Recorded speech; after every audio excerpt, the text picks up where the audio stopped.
Continuing on with a recent interview with Sportsnet, Jim Rutherford speaks out on the Canucks' expectations going into next season and how the players and prospects in Abbotsford might make this a very competitive training camp. We're going to get into this and more later on this episode. Before we start, I just want to give a huge shout out to everyone that is subscribed. It's completely free, and if you want to subscribe, make sure to go down and hit that subscribe button. With that, let's hop straight into the first topic today, which is Jim speaks out on next season. Now, we did get some quotes yesterday about him talking about the goalies, Thatcher Demko, Shelovs, and everything in between, but he continues on by talking about going into next season. I would suggest that everyone learn from last season, and I know it takes time for the next step. This team is certainly in a much stronger position because the players have learned to play in Rick Tocchet's system and have bought into it and played well. We've learned from experience with what we've been through last year to put all that together and stay focused, and you're prepared to take another step. I just want to go out and talk about, firstly, this is an awesome quote. He knows how bought in these players are. He knows the faces that were brought into this new system is going to fit perfectly. When you're looking at this, and as I've said before, this is from Daily Faceoff, this is not what we're projecting. The newest faces are the ones without the jersey numbers on the back, so Jake DeBrusk, Daniel Sprung, Danton Hyman, and Kiefer Sherwood. These guys are going to come in and play this Tocchet system perfectly. Kiefer Sherwood's a guy that Canucks fans hated last year. In the battle with Nashville in the first round, he is now a Canuck, and we've seen how well he played, how physical he plays, and how much of a pest he is. But just looking at Jim's quote, looking at these new faces, what's your thoughts on Tocchet's system going forward, Griffin? This is exactly what you want to hear as a Canucks fan or just anyone covering the Canucks, whether you're a media, player, fan, or whatnot. This is exactly what you want to hear because it shows that Vancouver was not satisfied after last season. Yes, they overachieved a little bit, but they want to bring home the hardware. They want to just keep on building on next season. Now we're going into the next season of the Rick Tocchet era after one full season. Now we're going into our second full season after the players have had a full season with him. So now they're going to be bought in, like you said. They have bought into the Tocchet style of play where this is going to be a more defensive team, but we're still going to try and get those offensive jump starts. We brought in those physical guys like Kiefer Sherwood, who's going to be a major thorn in the hip for a lot of players on the other team, especially when he's going to be working with a guy like Dakota Joshua. We're not going to see him on the ice at the same time, but those are going to be a wrecking ball tandem to separate on the last two lines. So those guys are going to be great. And again, with Jim speaking out saying that, okay, we have a system in place, we have a plan in place, we know how to continue to build on this. So this wasn't just a 1 year fluke or we're going to have a playoff hangover. We want to continue to do this year in and year out and continue to compete for a cup. And I think we're on a great path on towards doing that. And I loved you bringing up Dakota Joshua and Kiefer Sherwood in the same sense, because imagine being an opposing team. You're out there, you're hemmed in your own zone, you take a massive hit from Dakota Joshua, the Canucks get a line change, you're still stuck out there, and then Sherwood comes in and just kills you on the boards once again. This Canucks team is looking so much better than last year. This is a team that made it to Game 7 against the Edmonton Oilers in the second round, with Petey having a down year, adding these new additions, adding a guy like Jake DeBrusk, which might be Pettersson's best line mate. Having these guys together is going to be outstanding. And I do think the Canucks are really going to take that next step, not just from their forwards, but from the defensemen, the goaltenders, everything in between. This team is looking successful, and it's not even done yet just talking about these guys. And it continues on about how the training camp will be competitive.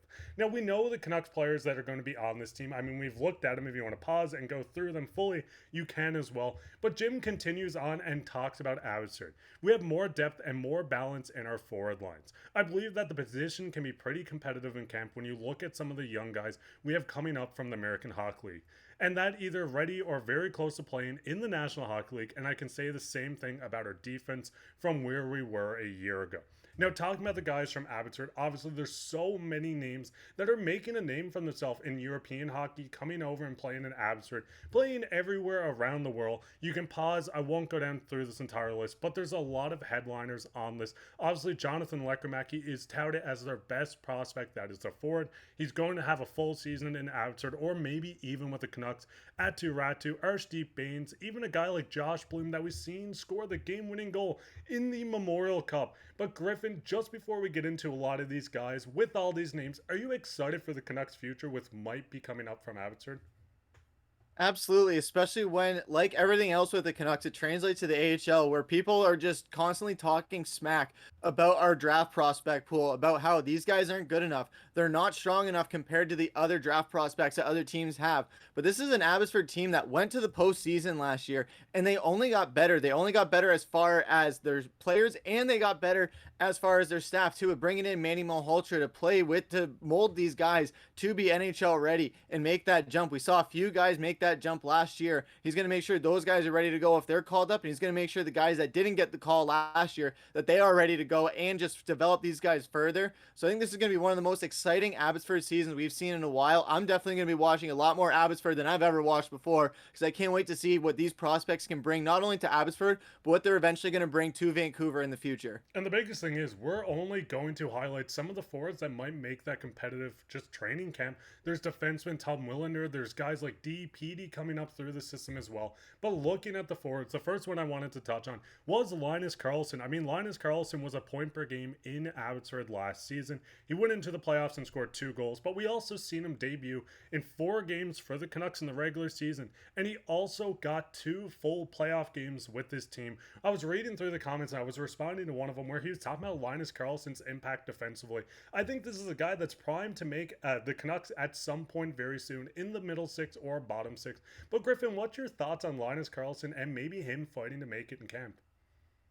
I like what I saw from him defensively last season, like you said, especially in the postseason where he was able to be a bit more of a lanky lockdown player like Tyler Myers was, where he's able to contain a bit of these guys. McDavid is a bit harder to contain, but he did do a solid job at containing those other guys, especially when he was just thrown out into the deep water in the Vancouver playoffs. But he's coming off of a solid few seasons in Abbotsford. He's ready to keep on building that, and I think he's going to be very valuable for Vancouver going forward, whether he's someone that makes the starting roster or someone that we can trade for an even bigger stud or something like that, where we can develop him a bit further. I think he is very appealing on both sides of that coin. As far as what side Vancouver is going to decide to go with him, I think that's going to be interesting to see going forward. But again, if he plays the way he played in the playoffs last season and refines a few things but maintains that defensive identity, I think that's going to be great going forward for him. And it doesn't even stop there. Obviously, we've seen the Canucks trade Bo Horvat, and the prospect got back in that Atu Ratu, who was a former second-round pick, 52nd overall, had a very productive season with Abbotsford as well. In 72 games, he had 18 goals, 34 assists for 52 points. We've seen him continue on to put up 4 points in 6 games. And the biggest thing with Ratu is a guy that's continuing developing just at 21 years old. He does have 15 games in the NHL, only 3 being with the Canucks, but it's just a matter of time before we see him take maybe this 4th line or 3rd line center spot. And I'll throw it back to you once again. Do you think Ratu is a guy that's most likely to take the Canucks 4th line if injuries to happen at all?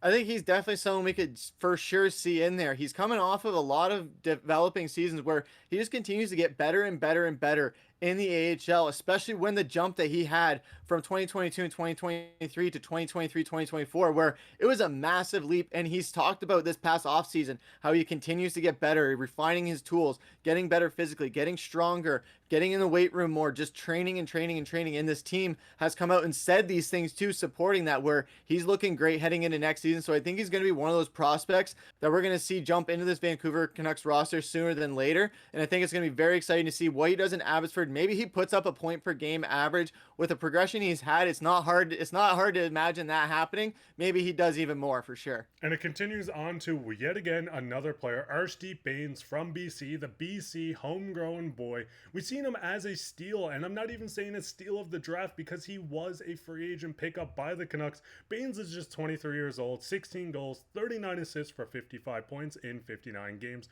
We've seen him go in to win the AHL All-Star MVP award during the All-Star game. And the biggest thing, another report came out with Bains, is that he is changing his number. He's wearing Matt Sedin's old number for number 13. Now, he might not wear this when he makes it up to the Canucks, but he will be wearing it with Abbotsford. But what's your thoughts on Bains as well? I think Bains is a really nice prospect. He's one of those prospects who continues to get better and better, and his floor was a lot lower than Ratu's was, and he's continued to excel, and I think he's going to be going into a very impressive Abbotsford season. He's gotten a lot more experience than a lot of these other prospects have, and people can say what they want about him, but when you look at his numbers, the numbers don't lie. The numbers are what they are, and this guy brings production, and he brings that homegrown and hometown swagger and mentality to the team where he's playing for his childhood team. This is his dream. This is what every kid kid dreams about, is playing for their hometown team and the team that they grew up loving as a kid. And for him to not only be able to have the opportunity to do that, but also excel within this system, especially with Abbotsford, where he has a chance to jump into this Vancouver Canucks roster permanently and have a career playing for his childhood team. That's everything you'd want as a hockey fan and as a hockey player. So nothing but the best for him. I think he's going to do great next year. And we've seen Tocchet really talk up Archedeep going into last season. During the season when he did get some games in, we've seen him play 8 games with the Canucks. He did not record a point. But Tocchet just talk about his will, his ethic, everything about him Tocchet loved. So I do think Baines is going to get another run with the Canucks. It might be another 8-game sample size. It might be a 30. No one really knows. Now, before we get into the next prospect, if you want to go down and leave a comment and guess who it is, Mark's doing a video on prospects. Who's he going to talk about? And that is Jonathan Lekkerimaki. We won't stay on this too long. I will say, listen, Jonathan Lekkerimaki is their top prospect. Yes, Tom Willander is outstanding as well. But looking at Lekkerimaki, everything he's done, just dominated in the Swedish Hockey League with grown men, winning the World Juniors MVP, winning the silver medal, leading the tournament in goals. This guy is a superstar. We won't touch on him long because if you want to go watch a video of me talking about him, find any video talking about prospects with him in the thumbnail and you'll get about 15 minutes of me talking on him. But what's your guys' thoughts on everyone in Abbotsford coming up? What's your thoughts on the competitive season this might turn into? Maybe we might see someone from this list. Maybe it's a guy like Linus Karlsson or someone we didn't touch on making this team out of camp. Make sure to go down and leave a comment on everything we talked about, but talking about comments, we'll get in everyone's favorite topic, which is comments of the day. Comment today comes from Canuck Fiend. He says, I think Karlsson was a good defensive player. Definitely the best call-up other than Shelov's in the playoffs. He was playing with a struggling Petey and Hoglander, sorry about that, who didn't play playoff hockey before. And I agree. Listen, Shelov's was the saving grace for this Canucks team, but Linus Karlsson did make an impact. If you guys want to go down and leave a comment, who do you think is going to be the best call-up next season? Make sure to leave that in the comments, and you could be comment of the day in the next video we do. Way down there, leave a like, subscribe, share this with your friends. We're trying to reach 4,500 by Sunday, so make sure to subscribe. With that, I've been your host, Mark, and my co-host, Griffin. Take care.